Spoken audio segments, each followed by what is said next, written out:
Anisan'ny kandida amin'ny fifidianana filoham-pirenena ihany koa Andriamatoa Ratrema William filohan'ny vondrom-panabeazana ASEM. Araka izany ary dia natolotry ny antoko Patram sy ny fikambanana Gama ho kandida ny tenany. Ny tontolon'ny fanabeazana no nahafantarana ny lehilahy hatramin'izay ary nanambara ihany koa izy fa mila olona mpanabe ity nositsika ity. Lovera Manatsotsirako Torson no mamintona izy vaovao zay. Andriamatoa Ratrema William lehiben'ny vondrom-panabeazana ASEM no kandida amin'ny fifidianana filoham-pirenena natolotry ny antoko Parti Travailliste Malagasy na amin'ny Patram sy ny fikambanana Gasikara Manankasina na ny GAM. Nitanterahan'ny tolakandro tsetsy amin'ny hôtel Colbert Etsetanarena ny fanambarana ofisialy mikasika ny filatsahan'Andriamatoa Ratrema William. Ny traikefany amin'ny mahampanabe azy no nisafidianana an'Andriamatoa Ratrema William. Nilaza fa vonona ny andrainy andraikiny amin'ny fanarenana ny firenena ny lehilahy.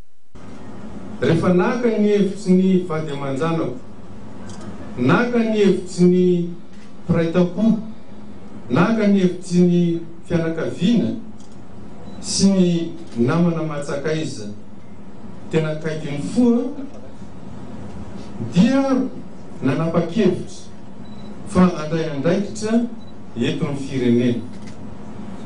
Ety an-tany ianareo manao hoe mpanabe no asanao mpampianatra.